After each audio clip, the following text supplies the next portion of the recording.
Bill Belichick is the head coach at UNC, and he's just a Bill, I suppose. I don't know if he's only a Bill, but he is Bill Belichick, and the hype train has turned a corner. All right, and I'm going to use a term that was actually first hoisted upon us by Darren Vaught of the ACC Baseball podcast. Parachute fans, yeah, right? Because he was talking about baseball season when you get to the postseason in college. All of a sudden, you have all these parachute fans that come in, and they don't actually know anything about the teams, but when it gets exciting, they jump in.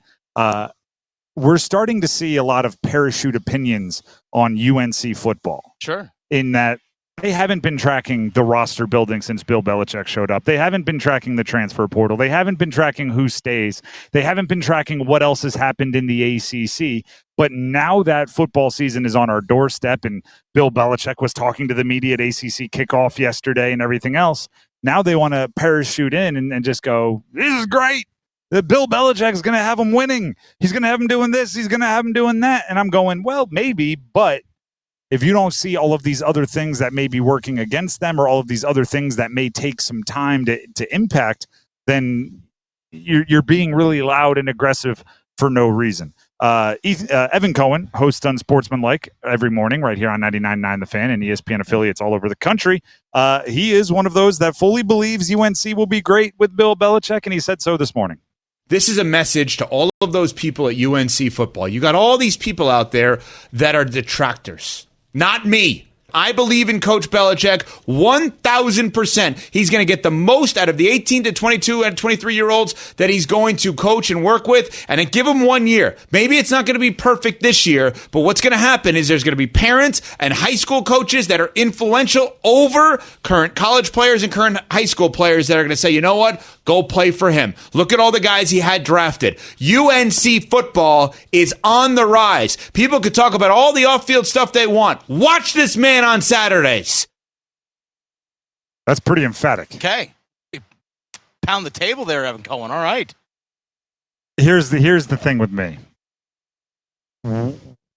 What about what Bill Belichick has done so far has made you think parents will go, that's where I want my kids to go? I've seen him be pretty gruff with his players. I've seen him be. I've seen him maybe detract from some of his players when they go elsewhere. I've seen him feud with his boss. Again, I think he's a good coach, maybe the greatest of all time. Right? I think there's a lot of things football-wise that he should be able to get the most out of. But if there's one thing we've learned from since he's taken over, is it was not as easy to recruit as many of us thought it would be for Bill Belichick. The day he was hired, I may have sounded like Evan Cohen. Going, if I'm a recruiter, if I'm a recruit's parents, I'm going to Bill Belichick. He's going to turn you into a pro. But I've seen an entire offseason of guys kind of, have UNC in their final five and choose to go elsewhere. I've seen an entire offseason of some transfers, but not all transfers. And maybe some under the radar transfers choosing Bill Belichick. I don't know if the obvious things are coming to fruition in the way we thought. Now, I'll also say this. The fame and the buzz have been over the top compared to what I was expecting. I was expecting more of the football to immediately skew his way and the buzz to kind of wear off, right? I was expecting it to be a big splash and still a big deal like, once game day came around. I was not expecting Dabo Swinney to be walking around and not have nearly the media contingent following him that he usually does at ACC Kickoff because Bill Belichick just happened to rumored to be upstairs. Like it was that kind of deal where, Bill Belichick's upstairs and everybody whispered about it and took off. I was not expecting that to still be the case. We talked with Gio Lopez, the quarterback incoming transfer from South Alabama for UNC. And I said, does it wear off? I was like, at any point in time, do you just look at him as Coach Belichick? Sorry. I think someone just hit the bull. There was we are under the bull at Durham Bulls Athletic Park. Yeah, someone just hit the bull. I just heard a ball rap against something behind us. Gio, I asked him if, do you ever look at him and not think like that's a 6-time Super Bowl winning coach? And he goes, it does for a minute. And then, you don't see him for a couple days. And when he shows back up, you're like, oh yeah, that's the guy. That's the guy. He's still him. And that will benefit your program. But I think for this year, that impact is all already done, right? That impacts fundraising, that impacts recruiting. You know, there's 0% chance when you get on the field against another ACC team or when you get on the field against TCU to open the season, they're going to go, well, you know, we can't beat them too bad because they got Bill Belichick on the sideline, and I respect the heck out of what he did in 2002, like in that upset win or whatever it is. Like, it took down the greatest show on turf, so let's spot them 14. Like, that's not how it works.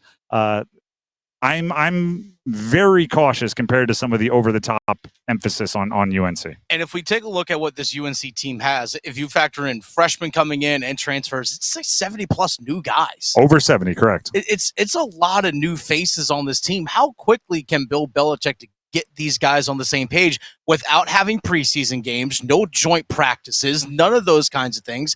It's you practice a bunch, then Labor Day, Monday, you're taking on TCU at home at Keenan, with a mini college game day taking place beforehand and a national spotlight on you. How well is your team going to respond? You really don't know fully what your team can do in game situations until you actually play in those games.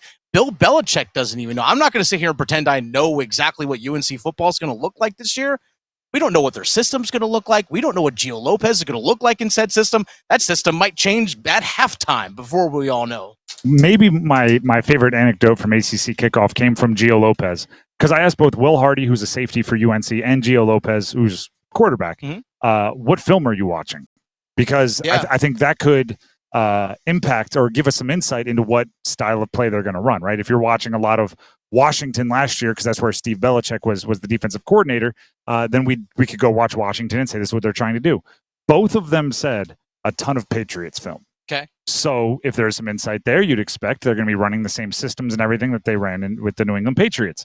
But Gio Lopez, as soon as you say you're watching Patriots film to learn an offense, my first thought was that's got to be daunting, right? You put Tom Brady on the screen and say, do it like that, kid. And he went, well, no, actually, Bill Belichick is kind of critical of Tom Brady when we're watching film. He'll say, I don't like the way Tom did this. Or don't do it like that. What he should have done is this. Watching Tom Brady, which is hilarious, but also very Bill Belichick. And then Gio said, and I want to point this out. He's like, I don't think I'm going out of line here by saying I'm a better runner than Tom. And he is, right? Especially by the level, right? Like, he's a better runner in college, and Tom was in the NFL by leaps and bounds. And that's something that's going to change.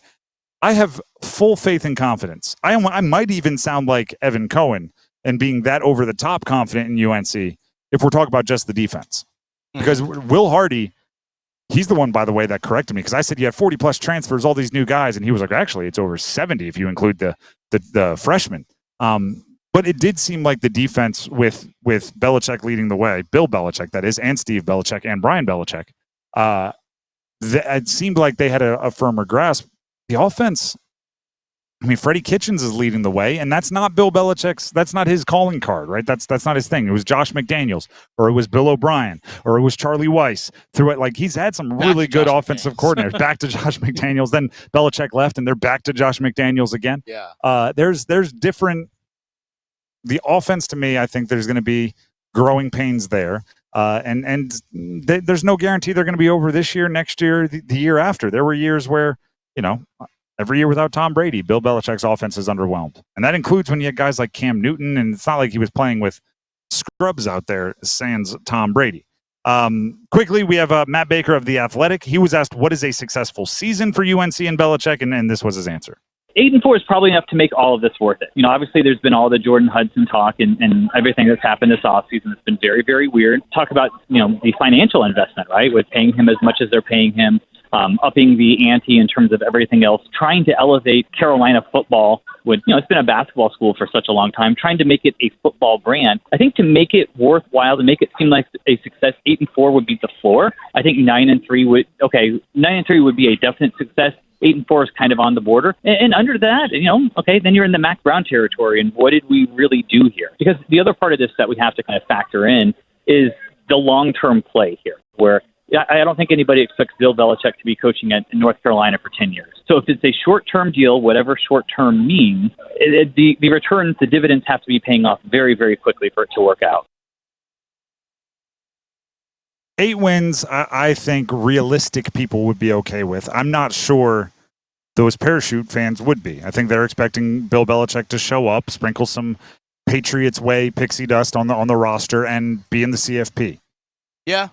And I don't think that's fair, but I think that's out there. I mean, 8-4 is an improvement. 6-6 last year. But you don't is an improvement. You don't hire Bill Belichick for a step better. True. You don't spend $50 million on your football program for, hey, it's better than last year.